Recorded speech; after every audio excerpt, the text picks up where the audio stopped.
She didn't hear me come in. She never did anymore.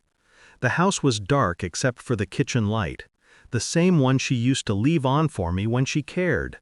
Now it just burned like a spotlight over a crime scene. I placed the divorce papers on the table, right where she'd see them first. My pen hovered for a second over the signature line. My hand didn't shake. It hadn't for weeks. I signed. That was the quietest goodbye I'd ever given. I didn't wait for her to come home. I didn't need to.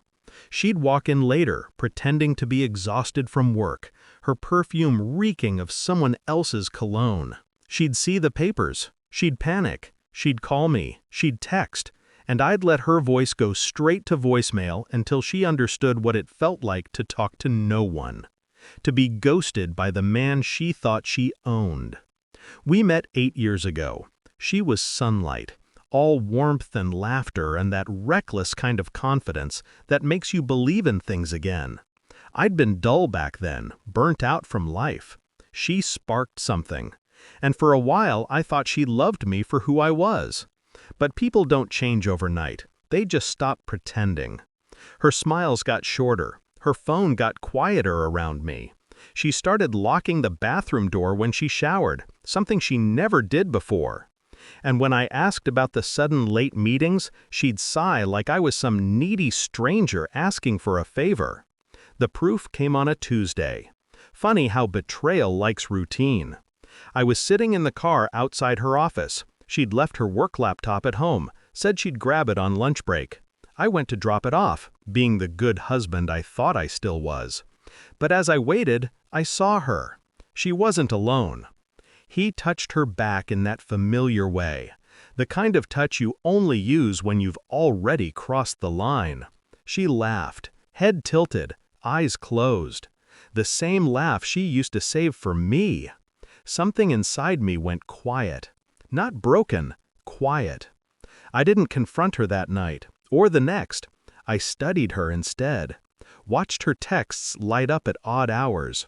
Noted her sudden bursts of joy after client calls. I let her dig herself deeper while I built my exit. I backed up everything. Phone records, emails, even the company's HR logs where she and her coworker were scheduling fake business trips. I didn't want revenge, not yet. I wanted precision, and I waited. She was an accountant, careless but good at lying. I found a pattern, small transfers, under-the-table reimbursements, little bonuses that never hit payroll. Her lover's signature was on some of them. I didn't expose it, not then. I just made copies, sent them to a private email. Evidence sleeps quietly when you treat it right.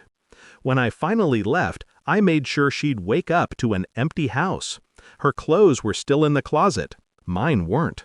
The divorce papers sat under the light, right beside her favorite mug, the one that said, "World's Best Wife."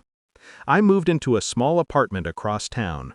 Unlisted number, new email, no closure texts, no dramatic calls, just silence. That was step one. She tried to find me, of course.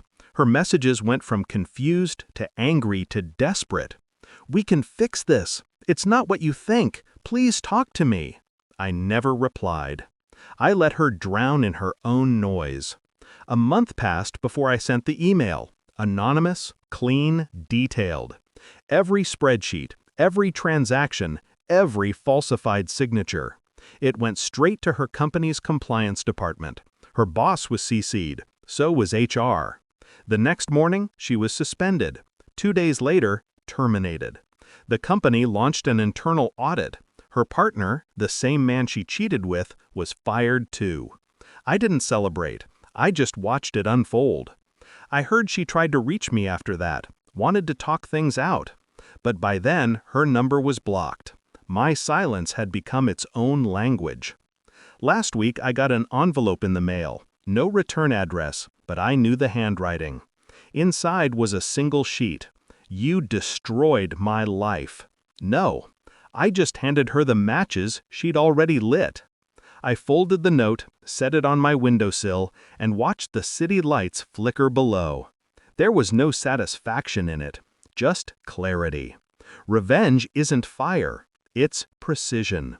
It's knowing exactly where to cut and when to stop. She made her choices, I made mine. And now, for the first time in years, the silence finally feels peaceful. Final update: she lost the job. The affair went public. Her parents think she's on sabbatical.